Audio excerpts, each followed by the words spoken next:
President Bola Ahmed Tinubu of Nigeria has assured the citizens that the country will be peaceful, prosperous and stable. President Bola Tinubu, according to the news release signed by Dele Alake, the special advisor to the president on special duties, communications, and strategy, made the statement on Wednesday in Lagos while speaking with reporters after observing the Eid el-Kabir prayers at Dodan Barracks prayer ground. The president stressed the need for unity and cooperation, appealing to Nigerians to eschew ethnic and religious rivalries.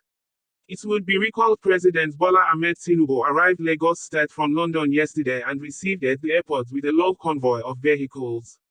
President Bola Ahmed Tinubu, while noting that Allah would not burden the country with what it cannot bear, the president said in quotes, "I thank Almighty Allah for keeping us in good health till today and pray to Him to grant us robust health and prosperity. May our sacrifices turn to prosperity. We have to make the sacrifices and that is clear, we have to. But Allah will not give you a burden that you cannot carry. He is there for us. We must have faith in the country. Have faith in ourselves, believing that as citizens of this country, we must join hands to build the nation. No religious identity, no tribal identity, let us live with one another in joy and prosperity. Nigeria will see peace, stability and God will grant peace to those of us at the war front."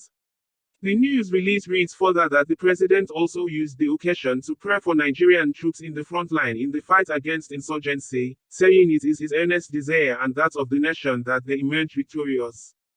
The Eid prayer, which started at 9 a.m., according to the news release, was led by the Chief Imam of Lagos State, Sheikh Suleiman Oluwatoyin Abunola.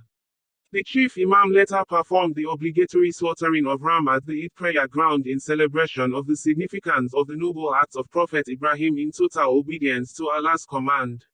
Speaking on behalf of Lagos State Governor Babajide Sanwo-Olu, Deputy Governor Obafemi Hamzat felicitated Muslims across Nigeria and in the state for the joy of the Eid el-Kabir celebration, urging them to unite behind President Tinubu in his determination to make the country better. It is our duty to pray for our leaders. We must pray for our president that God should help him to succeed in the task before him. The prayer was attended by the Chief of Staff to the President, Honorable Femi Gbajabiamila, the National Security Advisor, Malam Nuhu Ribadu, former Governor of Lagos State and immediate past Minister of Works and Housing, Mr. Babatunde Fashola, Speaker of the State House of Assembly, Honorable Mudashiru Obasa, among other notable government officials and top politicians.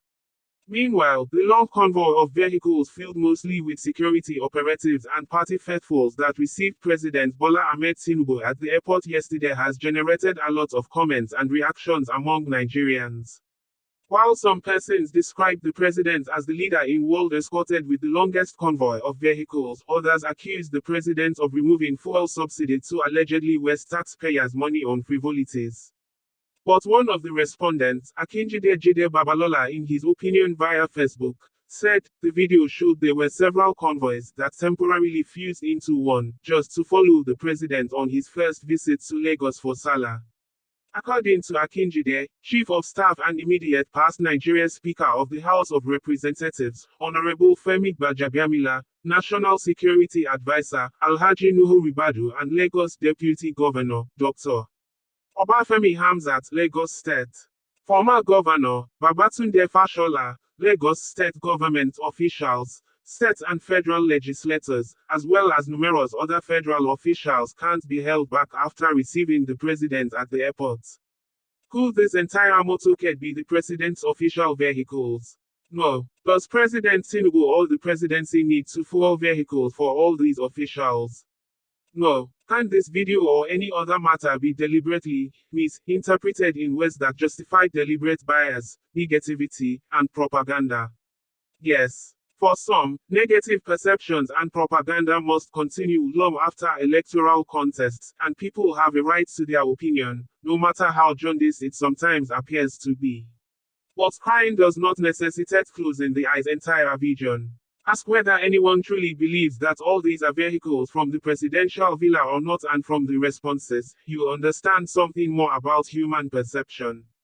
If a passing convoy excites anyone more than the glory of this day, let him be, Akinjide stated.